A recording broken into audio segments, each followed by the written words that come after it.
A polêmica sobre o rito das medidas provisórias continua no Congresso Nacional e os presidentes do Senado, Rodrigo Pacheco, e da Câmara, Arthur Lira, divergiram publicamente em artigos publicados em um jornal do país. Confira a reportagem de Brasília, Luciana Verdolim. Olha, o governo conta com a instalação essa semana lá no Congresso Nacional das 4 primeiras comissões mistas para analisar as medidas provisórias.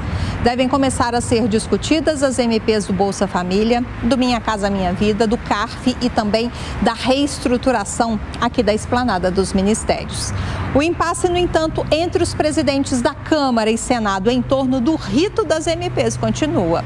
No fim de semana, Arthur Lira e Rodrigo Pacheco publicaram artigos, cada um defendendo o seu ponto de vista, o que sinaliza que o acordo ainda está longe.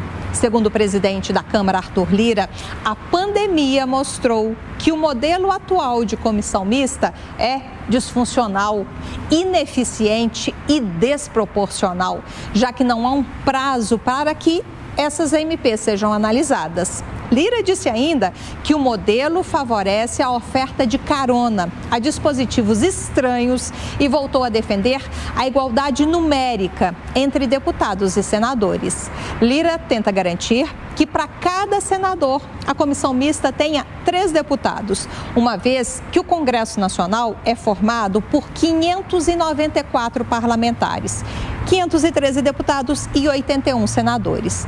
Por isso, Lira tem afirmado que não é justo que as comissões mistas sejam formadas por 12 senadores e 12 deputados. Segundo o presidente da Câmara, esse desequilíbrio deprecia a vontade do povo.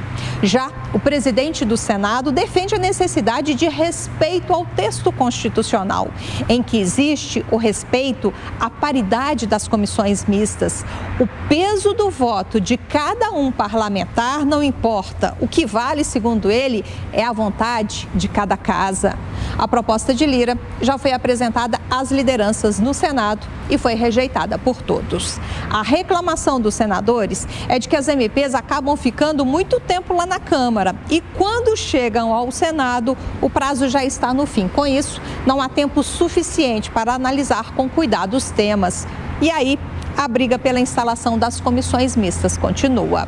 Só para se ter uma ideia, hoje existem 12 MPs para serem analisadas pelo Congresso.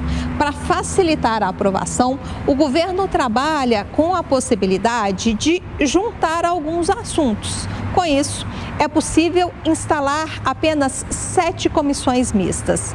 Se as MPs que trancam a pauta não forem aprovadas, o Palácio do Planalto já avisou que pode substituir as medidas provisórias por projetos de lei com urgência constitucional.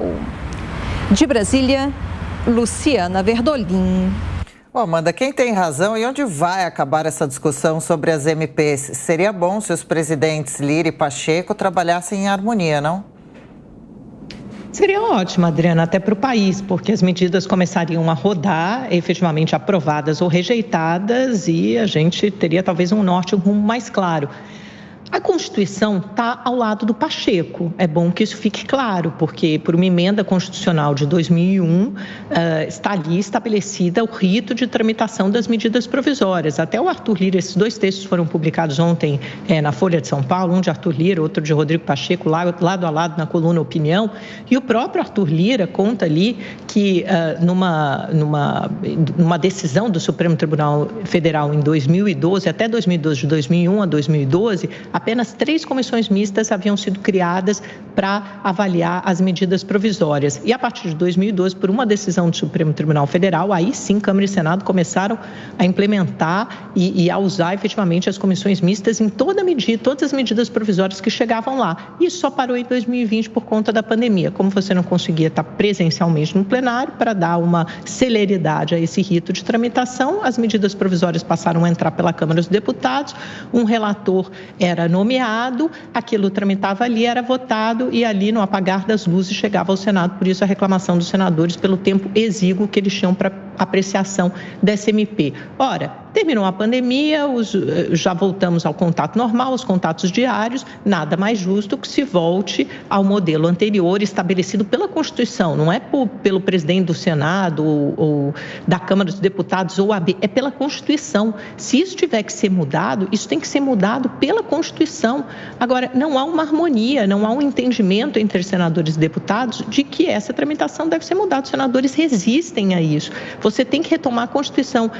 No fundo, isso é uma briga por poder, é uma briga por espaço. O Arthur Lira teve muito poder durante o governo Bolsonaro. Por causa da tramitação das MPs, era ele que controlava todo esse processo. Por causa do orçamento secreto, porque era ele que destinava grande parte daqueles benefícios aos deputados que queria. E isso mantinha uma base muito azeitada em torno, principalmente do Arthur Lira, não necessariamente ele era, obviamente, um representante do governo de turno, o governo Bolsonaro, mas isso mantinha muito poder e muito controle nas suas mãos e ele viu que estava perdendo uma parte desse poder ao longo dos últimos meses. Primeiro porque o Supremo extinguiu o orçamento secreto, embora isso tenha tomado um outro formato, mas não é assunto para aqui agora, e porque também ele perdeu o controle da tramitação das medidas provisórias. Mas, pelo que se vê até agora, ele não vai conseguir resistir. Ele está resistindo ainda nessa briga, mas dificilmente vai ganhar, porque os senadores não aceitam rever esse método de apreciação às MPs. E aí, nesse sentido, a lei está ao lado do Rodrigo Pacheco. Ô, Dávila, você concorda? É uma briga de poder no Congresso? Eu concordo com a análise aí da Amanda, porque, no fundo, a Constituição é clara. Nós temos de respeitar a Constituição. Não tem como o presidente da Câmara quer fazer alguma coisa que viola a Constituição. É um total absurdo. Então, assim, não só Rodrigo Pacheco está coberto de razão, mas se Lira quiser revisitar esta regra, precisa apresentar uma emenda constitucional. E é óbvio que uma emenda constitucional dessa não será aprovada no Senado Federal. Então, nós estamos perdendo tempo discutindo o cumprimento da Constituição, que não deveria ser motivo de discórdia entre o presidente da Câmara e o presidente do Senado. Segundo ponto, o argumento que Lira utiliza no artigo é patético. O que ele está dizendo é que tem o maior número de deputados e, portanto, a Câmara tem que ter o maior número de representantes. Mas vamos pegar pelos votos. Sabe quantos votos tem um senador? Tem o voto de 50, 80 ou 100 deputados, porque o senador representa o quê? Os interesses do Estado. E numa medida provisória, precisa ser escutado os representantes dos eleitores, que são os deputados, e o representante dos estados. Portanto, não é uma questão numérica. E se for numérica, vamos escolher um outro número. Qual é o tamanho do peso do voto dos senadores, que é majoritário, que é 10 vezes maior do que o dos deputados. Então, assim, não existe esse argumento. A Constituição precisa ser cumprida. Agora, um ponto interessante que essa discussão traz à tona é a questão das medidas provisórias. Tem um lado positivo deste impasse, que obriga o governo a usar menos a medida provisória e vai ter que apresentar projetos de lei. Esse negócio de medida provisória é um absurdo que existe na Constituição brasileira. Medida provisória, gente, foi algo criado na Constituição de 88 justamente para ser provisória e se transformou em algo permanente para, na verdade, o governo decidir o ritmo da legislação das medidas votadas no Congresso Nacional. Então, a ideia de revisitar a questão do abuso de uso de medidas provisórias para voltar a ter projeto de lei e tramitar de forma normal é um debate muito saudável para a democracia brasileira.